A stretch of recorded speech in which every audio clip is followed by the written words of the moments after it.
Hello, everyone. Welcome to Life Redefined Season 2, an online film discussion where we're sharing inspiring stories of young adult brain tumor survivors.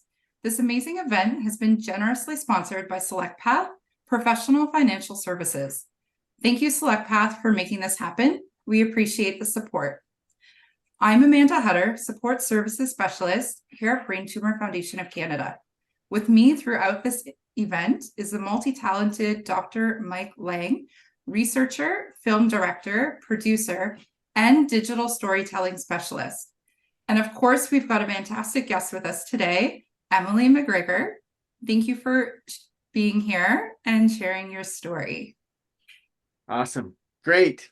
Well, thanks, Amanda. Yeah, man, it's been a great month. We're halfway through. Been able to watch some amazing stories, have some wonderful discussions, and I'm super excited about today's discussion with Emily.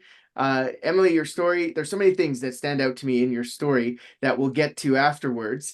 But I think we should just watch it instead of talking about it beforehand. We'll get right into it. And just a reminder to everyone online, feel free to write in the chat what resonates with you in the story as you're watching it. So here we are, Emily's story, everyone.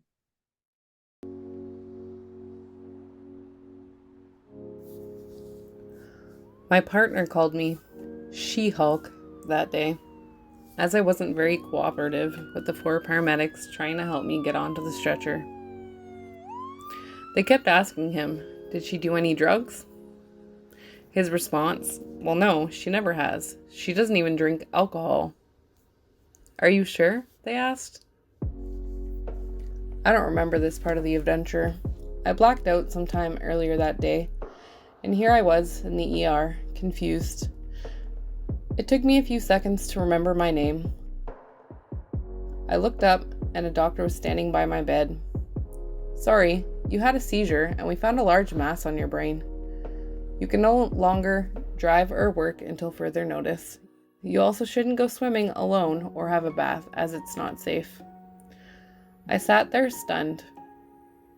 I was an independent workaholic who loved driving while listening to loud music and swimming multiple times a week. They just told me to stop doing everything I loved.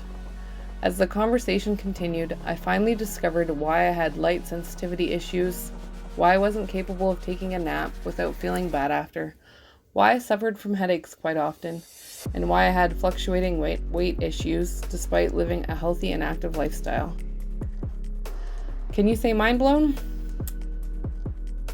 They sent me home with a bunch of expensive prescriptions to start immediately. My least favorite thing to do. The next few weeks included many appointments, lots of paperwork, trying to keep family and friends in the loop, until I finally got to meet with my neurosurgeon to discuss options.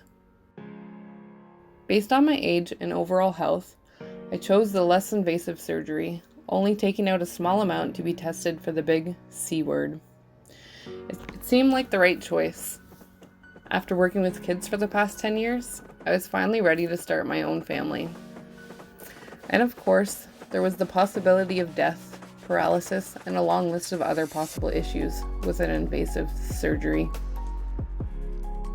According to the scans, my tumor appeared very spread out and complex. It had moved in many years ago. All I knew in that moment was I had an unpredictable future ahead of me. This time when I woke up in the hospital, I felt euphoric. I was thrilled to eat and walk the next day. The day I was released to go home, my aunt gave me a gift.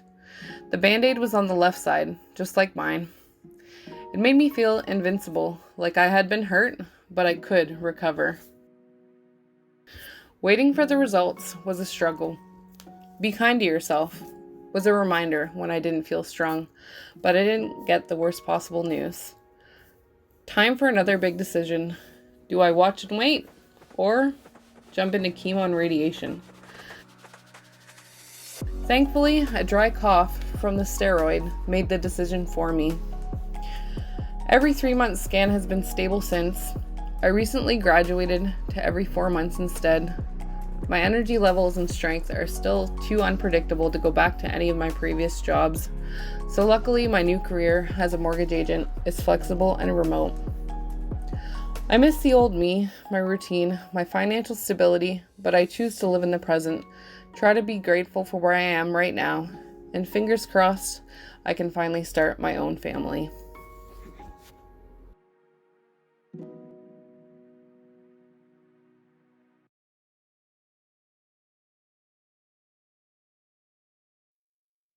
All right. There it is, Emily's story. Man, Emily, there's so much that stands out to me in there.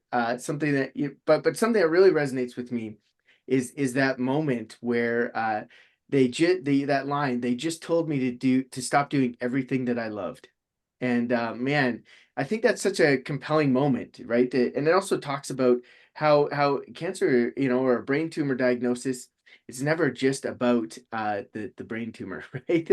It's about identity, right? Your entire identity is impacted by something that happens in your brain. And I mean, our series is called Life Redefined, and so I thought maybe you would be a great person to talk about that a little bit. So yeah, I'll pass it over to you.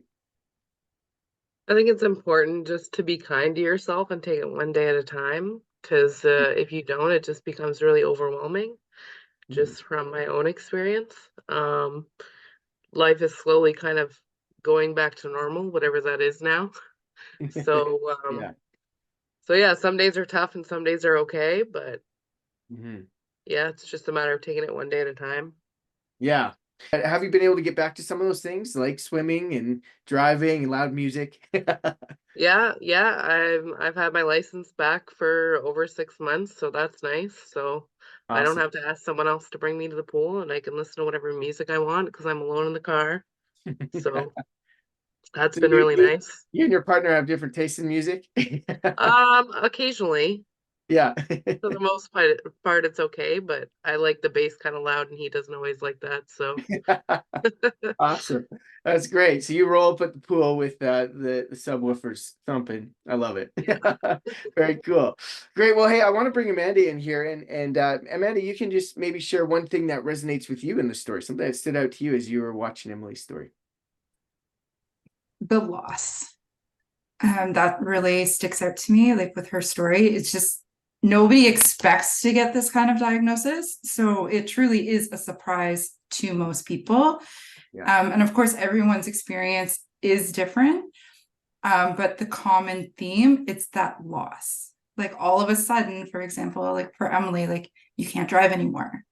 Mm. Especially to be a young adult, like that's huge. Like not only does it get you from work or to whatever events that you like to do, but it's also like it's freedom, right? Like it's kind of ties in with like that loss of freedom when you are told no, you can't do that anymore. So that's really common. I feel like quite a few people can relate to that. Yeah, for sure. And I mean, you used to work with kids. You obviously enjoyed being around them, but it's also very high energy, and stuff like that. And you talked about wanting to have your own family. How has sort of your brain tumor experience, impacted those plans for your life? And you at the end, you're hoping you start your own family, so where I guess maybe this is a bit of an awkward question, but where are you at with that, So is that still a dream of yours? Yeah, it's definitely still a dream. I'm trying not to put too much pressure on myself, but Yeah. it's hopefully in the near future because I'm stable. So hopefully in the next couple of years, fingers crossed. Yeah. But for now, I'll just enjoy my nephews and my cousins' kids and whatnot. Yeah. Yeah. I love that at the end of your story, maybe someday, right? And it's it has a hopeful tone, despite the challenge, despite the hardship, right? And I really appreciate that the hourglass is getting refilled a little bit towards the end as you're being kind to yourself And so I think that's a wonderful message for anyone who's going through difficulty in their life, but especially other young adults who've had a brain tumor. So awesome. Well, thanks, Emily, for sharing your story with us and the world. And yeah, thanks everyone for tuning in today. Please feel free to continue the conversation in the chat. Emily and Amanda and myself will check in, and we'd love to keep the conversation going with you guys. So write your comments in there, and of course, stay tuned. We got 2 more stories happening this month. They're going to be wonderful, just like all the rest. And yeah, I guess I'll pass it off to you, Amanda, to sort of close us out today. Thank you, Emily, so much for sharing your story today. And I want to thank you, Mike, for guiding our conversation. And a big thank you again to Selectpath for making all of this possible. I wish all of you a wonderful day ahead. Yes. All right. Bye, everyone. Bye. Bye. Thanks for watching.